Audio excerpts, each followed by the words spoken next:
For my project, I decided to do it on the political turbulence in Haiti. Little brief background of Haiti.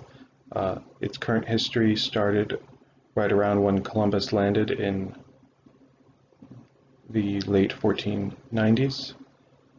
Once on the island, the diseases they brought with them decimated the indigenous people. After that, for the next few centuries, European colonizers brought over hundreds of thousands of slaves. That this was so that they could work on and in the booming industries of sugar, coffee, and timber. Eventually, the French annexed what would become Haiti. In 1804, after hundreds of years of colonial rule and a brutal slave system, under the leadership of former slaves Toussaint Louverture and Jean-Jacques Dessalines, Haiti was able to win their independence. Unfortunately, their independence did not bring about the end of Western and colonial influence. Before France would recognize Haiti as an independent nation, they were forced to pay the equivalent of $22 billion in reparations.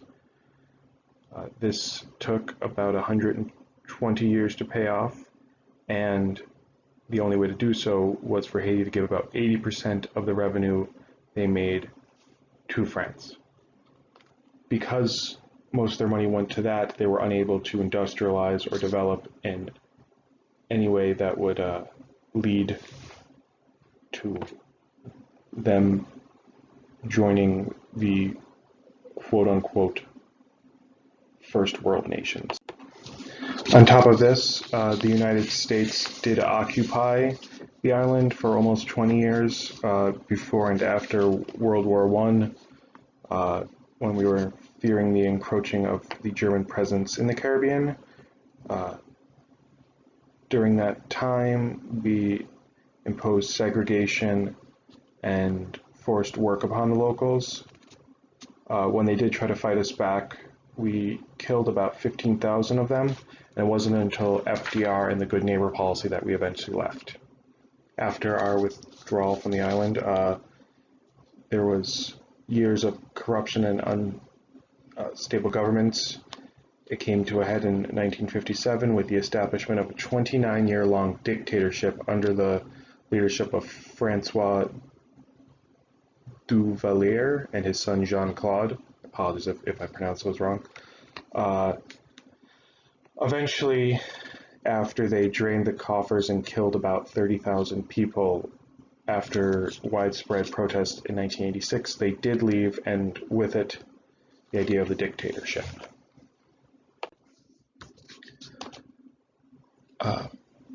Even though the dictatorial leadership had ended, things did not automatically get better.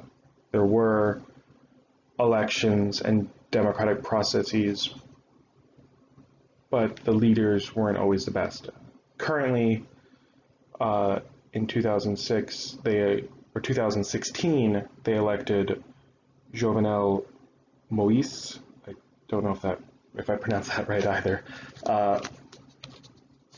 Under his leadership, currently about 80% of Haitians live in poverty, and the country is the fourth most extreme case of income inequality.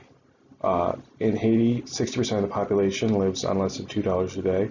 20% of the population controls 60% of the wealth, and their current per capita income is $857. So, his election came with allegations of voter fraud, as they found about 50% of the ballots were faked. This did lead to a second election, which he won again, but with the lowest voter turnout that they've seen in a long time, if not ever. His presidency has also been filled with many protests. To spur revenue, he decided to cut subsidies on fuel and raise taxes. However, this led to protests that luckily did end some of these, especially the increase in fuel prices. But on February 7th of this year, people took to the streets once again, but this time mostly due to corruption. So in 2006, they made an oil deal with Venezuela where Haiti paid for 60% of their oil within 90 days and the rest after 25 years at 1% interest. The government then made about $4 billion from selling this oil, but the money never made it to the coffers, and instead it was embezzled, misused, and misappropriated by corrupt government officials.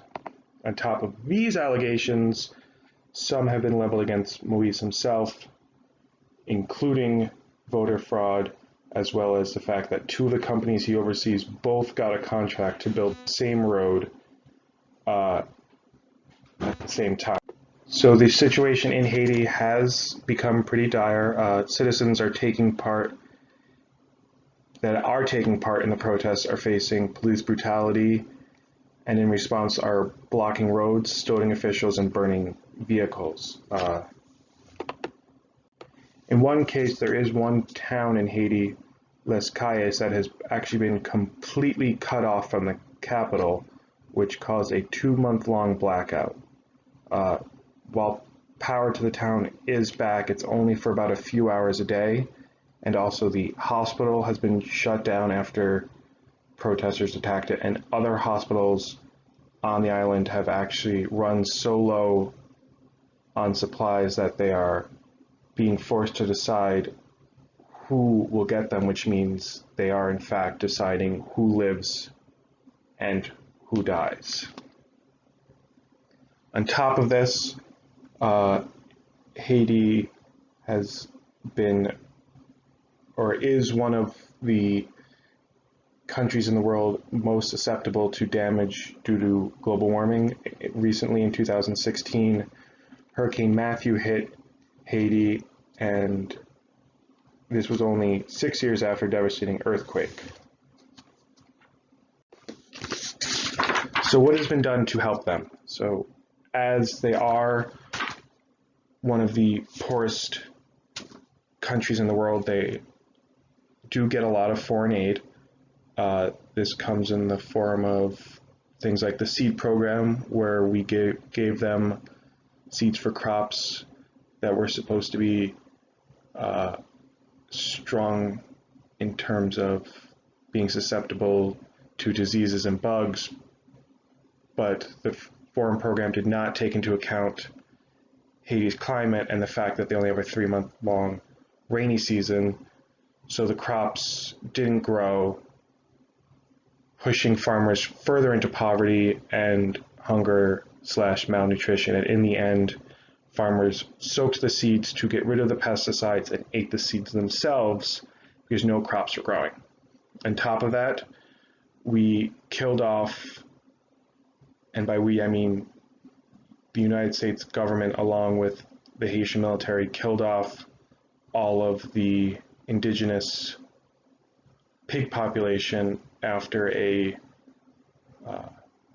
swine fever epidemic, and in their place the Americans were able to convince the global community to give the Haitians a hybrid Iowa pig that needs crops from our country to feed it, so we would get money from the aid.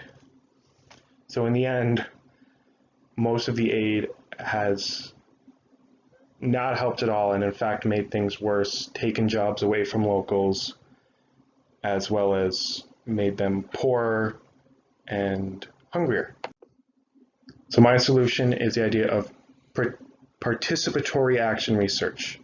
This means that we get resources in the hands of the locals, as they know the area the best, the customs the best, and the culture the best, which means they know which crops can grow, which livestock can thrive, and how best to help themselves. So that's my idea. Thank you. These are some of my references.